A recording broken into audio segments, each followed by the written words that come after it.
انسان اپنی کامیابی اور ناکامی کا پیمانہ اس چیز کو سمجھتا ہے کہ اس کے پاس عہدہ اور منصب ہو، مال و دولت ہو، پیسہ ہو، یا اس کے پاس ایک بڑا مرتبہ اور مقام ہو۔ حالانکہ قرآن مجید نے یکسر انسان کے مقام کو مختلف انداز سے بیان کیا ہے۔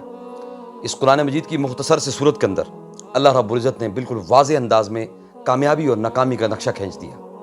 والعصر، قسم ہے زمانے کی، ان الانسان لفی خسر، تحقیق ساری انسانیت خسارے کے اندر ہے، مگر وہ لوگ الا الذین آمنوا، جو ایمان لائے، وعملوا الصالحات، اور نیک عمل کرتے رہے، وتواصوا بالحق، حق کی تلقین کرتے رہے، وتواصوا بالصبر، اور صبر کے بارے میں لوگوں کو آگاہ کرتے رہے، تلقین کرتے رہے۔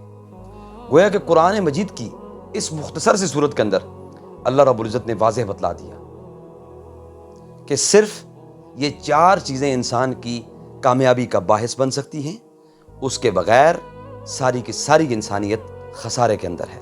سب سے پہلی چیز، وہ لوگ جو ایمان لائے، گویا کہ ایمان اور عمل صالح، اور تیسری چیز حق بات کی ہمیشہ حق بات کی تلقین کرنا، اور ہمیشہ صبر کے بارے میں لوگوں کو واعظ و نصیحت کرنا، اور اس پہ خود بھی ڈٹے رہنا۔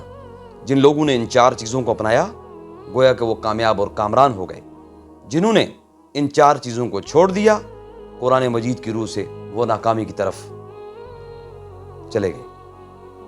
اللہ رب العزت سے دعا ہے، اللہ تعالیٰ مجھے بھی اور آپ کو بھی قرآن مجید کی طرف سے منتخب کیا گیا کامیابی اور ناکامی کا جو پیمانہ ہے، اس کو فالو کرنے کی توفیق عطا فرمائے۔ جزاک اللہ۔